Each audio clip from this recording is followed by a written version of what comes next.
Chris, thank you so much for being on the show again. Remind everybody who you are and what you do for a living.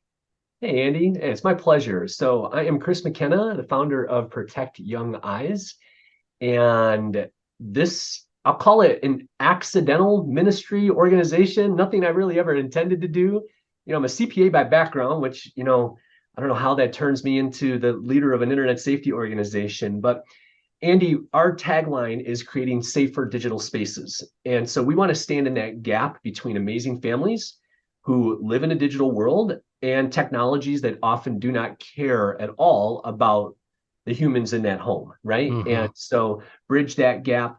We have a lot of resources, both free and whether people want to bring us into talk or curriculum and videos that can be watched, with your kids. They're in your home, both secular and faith-based. We want to provide that easy set of practical tips that you don't have to be a security expert, an IT administrator.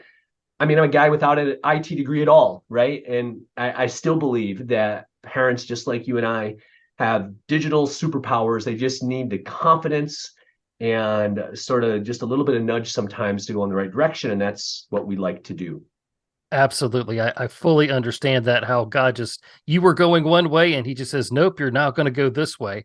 And Yeah. so here you are, and it's really been successful. And I appreciate, you said you're a CPA, but you're also a dad. You're also with somebody with a good moral compass who knows that parents need that help. And that's fantastic. And I'm glad that you and your team are doing what they're doing. Yeah. Thanks for that. Right. So that is the role of dad is front and center right now for me. I mean, it always is, but we're in a state of some pretty big transitions. I Mm. have four children. My oldest, my daughter, just graduated and is heading to college, right? Oh, So now very we have good. that transition of I'm an adult, yet I still depend on you heavily. And how's that tension? And then I have, after her, I have three boys. I'll have three middle schoolers this Oh, fall, my. a sixth, a seventh, and an eighth grader, because I Oh, have a man. set of twins who are in different grades. So I have 11 and then two 13-year-olds. It'll be in grade six, seven, and eight. And I joke because after working at Ernst& Young as a CPA, I went into full-time ministry as a junior high youth pastor. At the time, I had no middle schoolers, yet I was giving out all of this great advice about how to raise a middle schooler. So I feel like this is my penance, or God is saying, all right, see if it works, buddy. See if it Uh-huh. works. And I'm going to try to apply. And what I'm going to find is that none of it works the way the book says, right? So Right. Right. Yeah, that instruction manual we're all given when our children are born. It's never right. that's It's right. never right. Yeah. Especially with the complexities of technology today, which, is Right. different than when I was in ministry from Hmm. 2009 to 2016. So, Yeah. Yeah, and you bring up the point how the how technology has really changed because, I learned a lot of my lessons and stuff from my parents who never had this type of technology. So there's no like generational lesson to be, passed down and right. that sort of thing. And I'm sure you see that a lot in what you do. Definitely. That contributes to what isn't, it's not a willful ignorance Hmm. that parents, Gen X, millennial, kind of whatever, wherever you happen to be on the generational sort of spectrum there, but it is the speed of change in culture and technology has never been faster. So it stands to reason that each generation is going to have a whole new set of risks that they're trying to manage around their children. And that's generally what shapes what we say and do at Protect Young Eyes, because my role at Ernst& Young was I was a risk manager. That's what I Hmm. did for large publicly traded companies was I mitigated financial risk so they could stay out of trouble on their Right. balance sheet and their P&L. That's the lens through which I look at technologies and go, amazing kids and risk, and how do we manage that? And that balance is constantly changing faster than Yeah. ever. So Yeah. Yeah, and you were talking about change, how you have a daughter that's graduated high school, you've got three middle schoolers. As we, transition into this new school year, what do parents need to keep in mind to keep their kids safe online as we head back to school? yeah, no, that's good. Education and technology are changing just as fast. And we work very hard, Andy, not only with families one on one, like you answering DMs on social media and emails, but we work very hard at that institution level. So we have Hmm. a list of six best practices that we've observed in schools that tend to be doing well in managing digital risk around the different audiences that they are responsible for, right? Okay. And that includes the students, right? What are they doing for students? What are they doing for staff? What are they doing for the parents of those students? What are they doing for the systems? What are they doing for the policies? And then what are they doing for the curriculum that manages that Mhm. education technology? Is it just throw a bunch of Chromebooks in the classroom and hope that the language arts teacher knows how to use them? Or are we asking ourselves, what are the goals of language arts? And can technology augment or optimize that so that it's an intentional use of technology that's oriented around educational and learning goals and not just, hey, everyone's using Chromebooks, so we should too, which a lot of different reasons why that has been the mindset in different schools. Even COVID accelerated that Oh because yeah. you didn't want to be the school that wasn't providing kids access to whatever needed to have access, right? Whether it was through virtual or hybrid or whatever it was. So now we're trying to undo some of that. And so all of that, as a long-winded answer to your question, is this, is that as a parent, don't assume that your school is doing what it needs to do around the digital protections of your children while they're at school. I think there's some really important questions that parents are entitled, and just, not because you're trying to find problems or anything, but I think parents are entitled to ask certain questions about what are the policies? What is your decision tree around what students encounter on your school issued devices? When will I be notified if my child encounters this, or this on a Sure. device? Who Right. is monitoring those logs? It's one thing to have a firewall or something in place, but that doesn't do anything if you've got a kid who, although being blocked, is constantly bumping up against filters and blocks because of the things that he or she is searching for. One, I'm glad your system is stopping them, but number two is mom or dad, I need to Mm. know they're at least trying, because what are the chances that in the 17 hours that the school doesn't control, there is a doorway that isn't monitored as well, where that curiosity is going to be weaponized against my child. Therefore, I should know what they're trying to get to. And I've been in many conversations where for 6 months, whatever tool was in place, there's all kinds of good ones out there, securely, uh, others that can monitor and manage at that enterprise level, what is happening, the different rules in place. But mom and dad were never alerted to the fact that their son for six Mhm. months had been searching for porn on a school issued device, Right. was sometimes successful, sometimes not. But what Mm. could they have done early on in that to intersect, intervene, and help that child before that curiosity turned into a compulsion? Right. Right. And you make the point here that we just can't assume that the Chromebook that is going to be issued to our kid is really going to be safe or secure. We just can't say, "Oh, the Chromebook will take care of it." We as parents still have to be involved, right?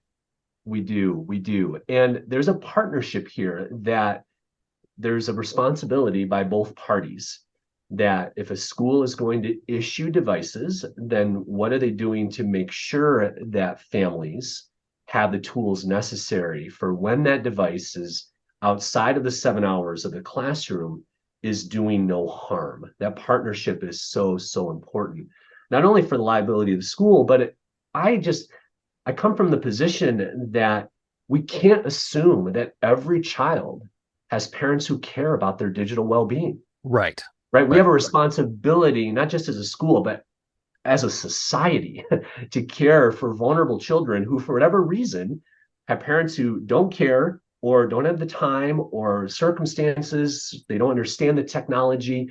They know their kid is supposed to be doing homework on it, but is it reasonable that they're spending 4 hours on it? Is that how much my fourth grader should be on it? Or is 3.5 hours of it YouTube? Or like, there's got to be a partnership here between the school and the home, again, ultimately to care for the child.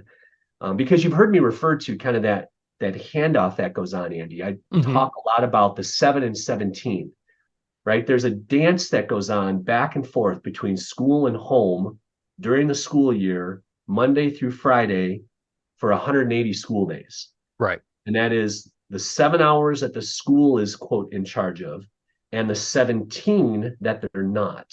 Hmm. And there has to be a partnership there because so many schools are tired and exhausted. If you're the Right. assistant principal of dealing with issues that you let walk through the door of your school every single morning from the 17 hours that you didn't control. Hmm. And as parents, then what sort of digital behaviors, wellness, citizenship is being taught that then can be extended into that 17 hours so that both are saying the same things and that we're forming our kids consistently so that we do that better. Again, for the Right. kids. Right. Right. Yeah. I mean, a lot of that makes sense. I hadn't actually thought about the whole, yeah, there's 17 hours in a day where the school isn't in charge of the laptop or whatever it is. And that's a really good point that those 17 hours are kind of on us. I kind of wanted to switch gears. You shocked me. I probably like 2 months ago now, when you kind of broke this issue that people were using the Bible app to actually share explicit content. And I don't get shocked often, Chris. I really don't. And what I do, the people that I talk to, but kind of give us, a PG rated version of what was happening there, and then, what parents need to do to kind of help avoid those situations. Yeah. And I want to start on that specific topic by saying that after that went, we'll call it mini viral. Hmm. It really blew up and had a number of individuals commenting on it. YouVersion reached out to me. I've had 3 different meetings with YouVersion leadership after that post with some commitments from them to, make some changes. It was fascinating though, because I think what it pointed out is even for an app that has a certain intent, there's a Mm. tension between their goals and around engagement that blurred the audience that was being served, the safety and security and the well-being of the audience that they were serving, right? And so if you're going to create features, any app, I'm going to Hmm. Bible app Right. aside, Right. any Right. app that is going to allow humans to interact with each other, and that includes minors, keep in mind that that can be exploited, Right. right? So it's just what was missed were just certain principles that all digital spaces wrestle with. And that is trying to craft a safe digital space for both a 14-year-old and a 40-year-old is incredibly difficult. Yes, it's got to be. Therefore, I love the fact that YouVersion has the kids Bible app, but what they're missing is a tween and teen version that caters more to the needs, risks, tendencies of that audience, which are different than my ability of a 40-year-old to not use the fact that I can search for any other user of the Bible app anytime, anywhere, that I am probably not, as a 49-year-old dad, going to be putting inappropriate photos from my camera roll behind a piece of scripture from Isaiah and sending it to my friends, right? So you just make different decisions Right. depending on your age and Right. stage of life. And they miss the mark on Yeah. appreciating some of the risks and behaviors of an audience that was using their app. Right, right. And I guess that just comes along with we need to understand what our kids are doing on their smart devices, what they're up to, and that sort of thing. We can't just assume that they are using it the appropriate way because there's always, you said, like a weaponized curiosity, which I think is very interesting way to put that. That's always there, right? There is, if if it's okay, I want to maybe adjust something you just said because I Sure. think it's important for parents these days. I'm in the middle of a post that, by the time this podcast is released, will likely be shipped on social media that is pointing to the fact that we as parents today have a hypersensitive fear of harm when it comes to our children today, which is contributing to our no longer allowing our children to suffer any sort of hardship or harm in any way, both in digital or physical places, which leads to a lack of resilience, a lack of emotional maturity, a lack of being able to deal with hard people, etc. I'm over maybe stereotyping and saying some things, but I want to put maybe just an idea out there, and that is assume that your kid is making good choices. Mm-hmm. And at the same time, be very open and honest about all the ways that the app could be used inappropriately. Right. Meaning, if my child is going to use the Bible app, my point in creating the content that I did wasn't to weaponize the Bible app against kids and Mm-hmm. to make it so that parents assumed that the Bible app, like all apps, are dangerous and risky, but simply to say, hey, amazing 15-year-old of mine, I love that you have the Bible app. I just want you to know that I've become aware of a couple of ways in which there are features in here, like all things that are intended for good, that maybe could be used another way. I want you to know I'm aware of that. If you became aware of that yourself or used it in that way, that'll be a problem. But guess what? I don't think you will. So I want that knowledge of the what could go wrongs, not to lead to fear and control, but instead to lead to conversation that assumes good in our kids and calls out the bad so that they know what's out there. Anything in the light automatically has less control over them and us as parents. And so just a slight adjustment to that, because that was the inappropriate way that I saw people using what I posted about the Bible app. And I had to put a second reel out to say, whoa, wait a minute, people. Yeah. Don't all go deleting the Bible app, Right. right? I don't want to be the guy in heaven that is tagged with that. Okay. Okay. Right. Right. But instead, use it as a way to speak, not a way to spy and to freak out sort of deal. So just a Right. slight twist, if that makes No, sense. man, I like that. I liked every single word of that. That was a great perspective. A great perspective. Cool. A lot of kids, they have smart devices, they have video game consoles, things like that. From one dad to another, what are the pros and cons of taking a device as a form of punishment? Is that something that's good? Is that bad? Or is there something that's in between? Yeah, that's good.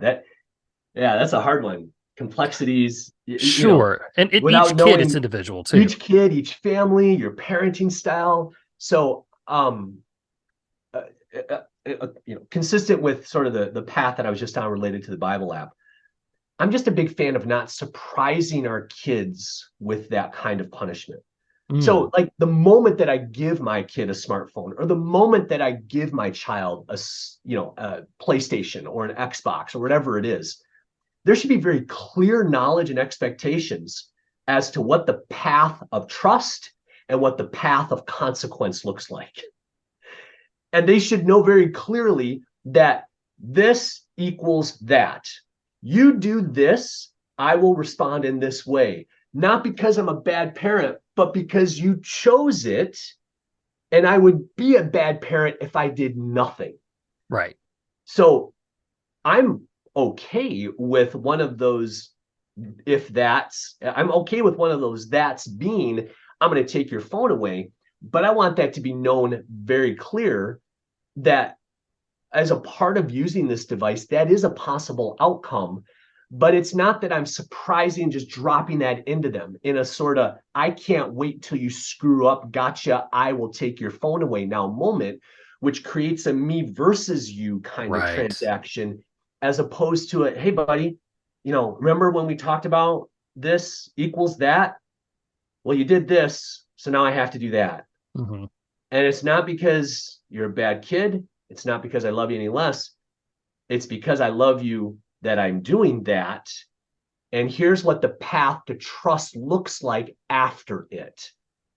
So it's again, wherever possible, Andy, pointing us towards a relational solution. Like challenge ourselves as parents. Is it possible that as a result of doling out a punishment, your child kind of trusts you even more? That you present it in a way that communicates to them, I am with you and not against you, and there's still a consequence, right? I think that's a challenge for us in our tone, in our posture, in expectation setting, our anger when it happened, like all of that's on us as moms and dads to look in the mirror and say, all right, do I know how I'm going to respond? Does my Mm, kid know what's expected? If not, that's not their fault. right. Right. Very well said. Very well said. And it sounds like we just need to have an open conversation with our children. We don't just have it once, we have it continuously. We're always talking to them about whatever it is in life, whether it's, involves technology or not, that we just need to say, hey, we're on that same team together. I like the path to trust. This is how it works. And if we just do this, we're going to be just fine. We're all human. We're going to make mistakes. But yeah, just having those conversations, man, that's awesome. Yeah, and that's right. That's not a new idea for me. Very little new under the sun. That's a John chapter 1 grace and truth thing, right? We Right. we none of us have that Christ balance in those two things. But if we can find grace first that has truth right along as a companion, right? Man, I still love you. You're my amazing son, but you screwed up. And so here's what we're going to do. Guess what? Still love you, still my amazing son, but here's the consequence. Right? There's a balanced tension that's always going on there that I think it's up to us to try to seek that. Right. Right. Very cool. So, Chris, as we wrap up here, I need your help with something. I have friends in my life who I love dearly. They have kids of varying ages, and Sure. they are not monitoring any of their kids' online behavior, their texts, or anything. And it's not because they're like, oh, I know my child will always make good decisions. It's because they simply just don't think about the bad that's out there. So, how can I coach these parents to say, hey, you might want to take a look at what's going on online because there can be some scary stuff out there. How do I approach this? Oh man, nobody wants to have that conversation, do they? Nobody, No. Yeah. right? So that's the all right. So here's what I would say. If we enter that conversation with the goal of changing their mind, you are destined to fail. Okay. Because I think any of us can kind of smell that a mile away. Hmm. And what that right away turns this into is a me versus you. My way is better than your way, sort of subtle, even in our way in which our nonverbals are communicating kind of exchange with this person. So I guess right away what I would say, which is totally counter like to what you want to do, is the goal of that conversation is not to change their mind. The goal of that conversation is simply to know what you believe Mm. about your son or your daughter and what you have decided about them. If they want to go, wow, that's really interesting. I've never thought about that. Tell me more. Awesome. But Hmm. if they don't, Right. that's okay. Right. So, right, it goes back to risk. In that scenario, if I know that my son or daughter is going to be around children whose parents have a different mindset about technology, then ideally their risk is mitigated around my child from both their friend and their family, ideally. But in the absence of risk mitigation in the family and with the friend, now I've got to give my kid all the tools that they need to say, you know what, hun, when you're at their house, I just know that there's, maybe slightly different perspective on things. If that, any of your friends, not just that, when any of your friends ever want to show you something on an iPad or on a computer, here are my expectations about that, right? You give your child as much as necessary. I would say we should do that anyway, but even Sure. more so when we know they're going to be in a situation like that. The other thing that I would say, and this I think it fits in here somewhere, is I always kind of joke about when I was growing up, Andy, back in the 80s, that, my mom and dad, my mom mostly, she wanted to know if the house that I was going to had Showtime, Cinemax, or HBO. Yeah. Yeah. Or and then MTV came around, right, in the late 80s. Right. Like that was what was going to, hurt me. That was we didn't have cable in my house, but I Hmm. had some buddies who did. And there were certain rules when she knew that was true.